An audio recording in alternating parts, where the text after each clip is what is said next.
क्या भारत और अफगानिस्तान की दोस्ती अब नेक्स्ट लेवल पर पहुंच चुकी है? क्या कभी दुनिया भर में आतंकी घटनाओं के लिए कुख्यात तालिबान अब भारत से दोस्ती बढ़ा रहा है? क्या पाकिस्तान से बढ़ती दूरियां अफगानिस्तान के बाद भारत अफगानिस्तान को मुश्किल से निकाल सकता है? नमस्कार, मैं हूं देवेश जायसवाल। अफगानिस्तान और भारत के बीच बढ़ते रिश्तों की डिटेल में बात करेंगे इसी वीडियो में। भारत और अफगानिस्तान के रिश्तों में एक बड़ा मोड़ तब आया जब तालिबान के विदेश मंत्री आमिर खान मुत्ताकी पहली बार भारत पहुंचे। ये एक ऐसी घटना थी जिसकी पहले उम्मीद कभी नहीं की गई। कुछ साल पहले तक भारत तालिबान शासन से दूर रहा करता था, पर अचानक सब बदल गया। मुत्ताकी को भारत आने की छूट खुद संयुक्त राष्ट्र ने दी ताकि डिप्लोमेटिक एंगेजमेंट हो सके। इस यात्रा के बाद सबका सवाल था, क्या भारत तालिबान को मान्यता देने वाला है या ये सिर्फ कूटनीति का नया पत्ता है? विशेषज्ञों का मानना है कि भारत अब तालिबान से नजदीकियां बढ़ाकर पाकिस्तान का प्रभाव कम करना चाहता है। पाकिस्तान और अफगानिस्तान के संबंध कुछ समय पहले बहुत ज्यादा बिगड़ गए। वहीं भारत अपनी पुरानी $3 अरब की परियोजनाएं और क्षेत्र में निवेश बचाना चाहता है।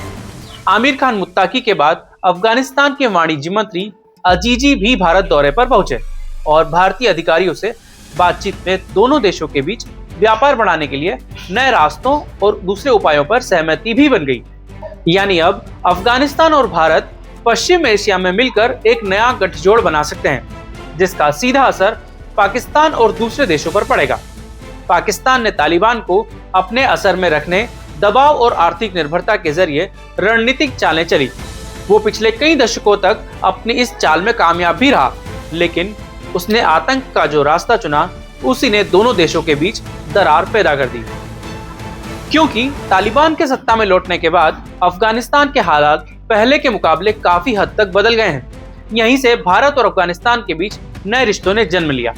धीरे धीरे ही सही, दोनों देशों के बीच आज ये संबंध दुनिया भर के लिए नई मिसाल पैदा कर रहे हैं। और अगर दोनों देश इसी तरह आगे बढ़ते गए तो ये आतंक को समर्थन देने वाले कई देशों के लिए बड़ा झटका साबित हो सकता है।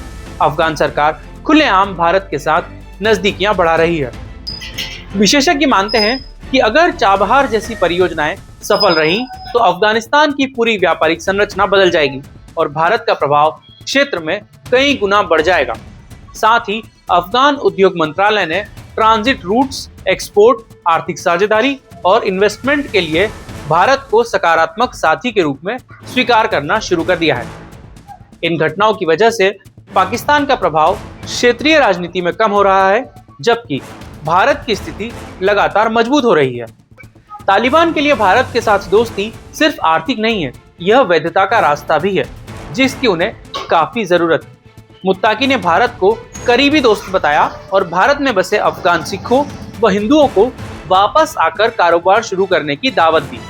दोनों देशों ने मिनरल सेक्टर में निवेश, हेल्थ, एजुकेशन और व्यापार में बढ़ोतरी के लिए समझौता किया, जिससे पिछले साल आपसी व्यापार लगभग $900 मिलियन तक पहुंच गया। हालांकि तालिबान शासन की औपचारिक मान्यता नहीं दी है। यहाँ तक कि भारत एक सेक्युलर लोकतंत्र है और तालिबान की कट्टर नीतियां, महिलाओं पर पाबंदियां और मानवाधिकारों की चुनौतियां भारतीय नीति के लिए दुविधा खड़ी करती रही हैं। फिर भी रणनीतिक जरूरतों, निवेश सुरक्षा और आतंकवाद से बचाव के लिहाज से भारत ने बातचीत का रास्ता खुला रखा है। अब सवाल है कि क्या तालिबान सच में अपनी नीतियों में बदलाव करेगा? क्या भारत का यह दांव सही साबित होगा या फिर यह सिर्फ एक मजबूरी का रिश्ता रहेगा? दिल्ली की सड़कों पर अफगान प्रतिनिधिमंडल के स्वागत के साथ यह कूटनीतिक कहानी एक नई दिशा ले चुकी है। हाल ही में तालिबान के उद्योग एवं वाणिज्य मंत्री नरुद्दीन अजीजी एक उच्च स्तरीय प्रतिनिधिमंडल के साथ दिल्ली पहुंचे। उनका यह दौरा ठीक ऐसे वक्त पर हुआ जब अफगानिस्तान और पाकिस्तान के बीच सीमा पर तनाव और व्यापारिक टकराव चरम पर है।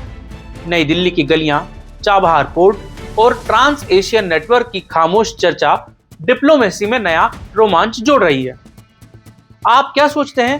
क्या भारत और अफगानिस्तान के रिश्ते पाकिस्तान को परेशान कर देंगे या भारत की मदद से अफगानिस्तान तरक्की की वो राह पर चल पड़ेगा जिसकी वहां के नागरिकों को बेहद जरूरत है?